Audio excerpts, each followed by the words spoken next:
സനോജ്, ഈ സേനാപതി വേണു പറഞ്ഞതിൽ നിന്ന് തന്നെ തുടങ്ങാം മറുപടി. ആദ്യം പറഞ്ഞൊരു മര്യാദകേടിൻ്റെ പ്രശ്നമുണ്ട്, കുടിശ്ശിക ഇടുന്നതിൽ മര്യാദകേടുണ്ട്. പിന്നെ കൈക്കൂലി അല്ല, അത് ഈ തെരഞ്ഞെടുപ്പ് കാലത്ത് പറയുന്നതാണ് പ്രശ്നമെന്നതാണ് ഇപ്പോൾ സേനാപതി വേണു പറയുന്നത്. എന്തായാലും കെ സി വേണുഗോപാലിൻ്റെ അതേ നിലപാടിൽ സേനാപതി വേണു ഉറച്ചു നിൽക്കുന്നില്ല. കെ സി വേണുഗോപാൽ ഇപ്പോഴും അങ്ങനെ തന്നെയാണ്. എനിക്ക് തോന്നുന്നു ഏറ്റവും ഒടുവിലായി ലൈഫ് മിഷനെ കുറിച്ചടക്കം ഇന്നതോ മാധ്യമത്തിൽ കെ സി വേണുഗോപാൽ പറഞ്ഞിട്ടുണ്ടെന്ന് തോന്നുന്നു. ജനങ്ങളെ മോഹവിലയിലാക്കുന്ന എന്തോ ഏർപ്പാടാണ് ഈ ലൈഫ് മിഷൻ പദ്ധതി എന്ന് പറഞ്ഞിട്ടുണ്ട്. അതിലേക്ക് നമുക്ക് പിന്നെ വരാം. ഏതായാലും സേനാപതി വേണുവിന് മറുപടി പറയാം ആ മര്യാദകേടിനെ പറ്റി.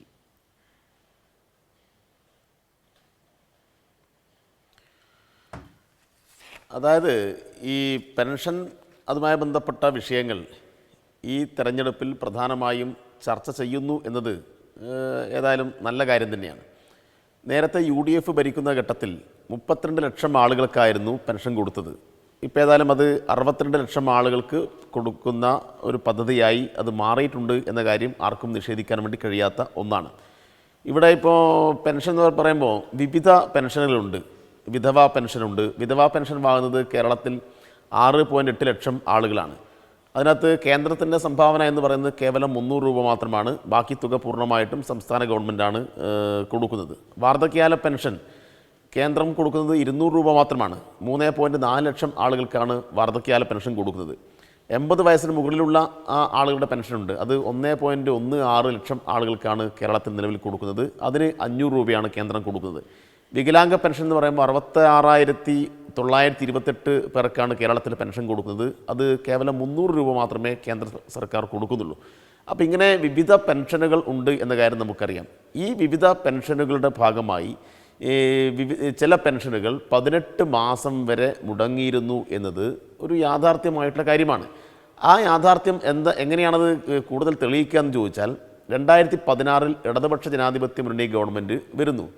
അപ്പോൾ ഇപ്പോൾ സേനാപതി വേണു ചോദിച്ചു, എന്തുകൊണ്ട് നിങ്ങൾ സമരം നടത്തിയിട്ടില്ല? ഞങ്ങൾ അതിശക്തമായ സമരം നടത്തിയിട്ടുണ്ട്. ആ 2016 നിയമസഭാ തെരഞ്ഞെടുപ്പിൽ പ്രധാനമായിട്ടും കോൺഗ്രസ്സിന് UDFന് വലിയ പരാജയം ഏറ്റുവാങ്ങേണ്ടി വന്നതിൽ ഒരു പ്രധാനപ്പെട്ട കാരണം പെൻഷൻ മുടങ്ങിയതുൾപ്പെടെയുള്ള കാര്യങ്ങളാണ്.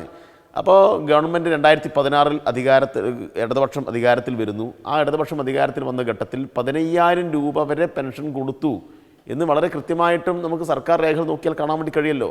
ഇപ്പോൾ 15,000 രൂപ വരെ പെൻഷൻ വാങ്ങിയ ആളുകളുണ്ട്. അത് കുടിശ്ശികയല്ലേ? കുടിശ്ശികയല്ല എന്ന് പറയാൻ വേണ്ടി കഴിയുമോ?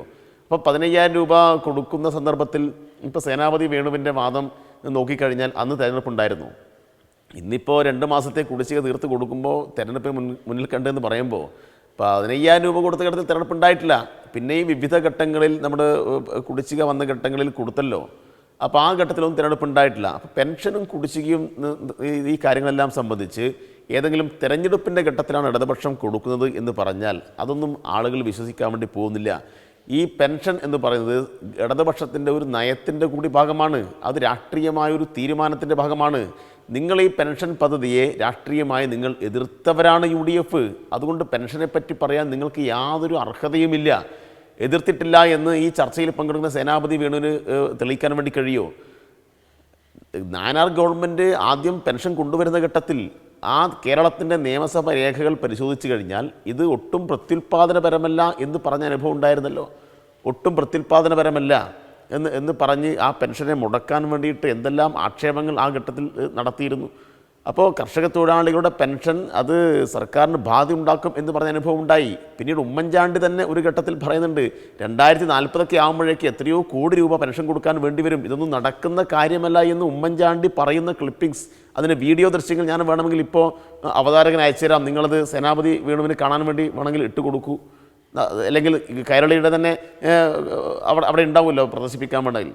അപ്പോൾ അതൊക്കെ നമുക്ക് അറിയുന്ന കാര്യമാണ്. അപ്പോൾ അതുകൊണ്ട് ആൻ്റണി ആയാലും ഉമ്മൻചാണ്ടി ആയാലും നേരത്തെ കെ കരുണാകരനായി കഴിഞ്ഞാലും കോൺഗ്രസിൻ്റെ ലീഗിൻ്റെ എല്ലാം നേതാക്കന്മാരായി കഴിഞ്ഞാലും ഇത്തരം കാര്യങ്ങളെല്ലാം അടിസ്ഥാന വർഗത്തിന് കൊടുക്കേണ്ടതില്ല എന്ന നിലപാട് നേരത്തെ സ്വീകരിച്ചിരുന്നു എന്നാണ് നമുക്ക് കാണാൻ വേണ്ടി കഴിയുക. അതുകൊണ്ട് ഇപ്പോൾ ഈ കെ സി വേണുഗോപാൽ പറഞ്ഞത് UDF നേരത്തെ പറയുന്ന കാര്യം തന്നെയാണ്. അത് വലിയ പുതുമയുള്ള കാര്യമൊന്നുമല്ല.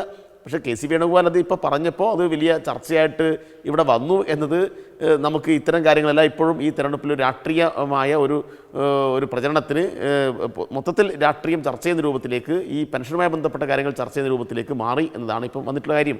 അതുകൊണ്ട് കെ.സി. വേണുഗോപാൽ കോൺഗ്രസിൻ്റെ അഭിപ്രായം തന്നെയാണ് പറയുന്നത്. അതുകൊണ്ടാണ് കെ.സി. വേണുഗോപാലിനെ തിരുത്താൻ ഒരാളും തയ്യാറാവാതിരുന്നത്.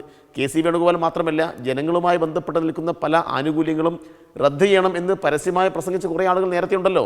ഇവരുടെ UDFിൻ്റെ പ്രധാനപ്പെട്ട നേതാവായിരുന്നല്ലോ എം എം ഹസൻ നേരത്തെ കണ്ണൂരിൽ വെച്ച് നടത്തിയൊരു പത്രസമ്മേളനത്തിൽ ഞങ്ങൾ അധികാരത്തിൽ വന്നാൽ ലൈഫ് പദ്ധതി നിർത്തലാക്കും എന്ന് പറഞ്ഞിട്ടുണ്ട്. ഇല്ല എന്ന് പറയാൻ കഴിയുമോ സേനാപതി വേണുവിന്?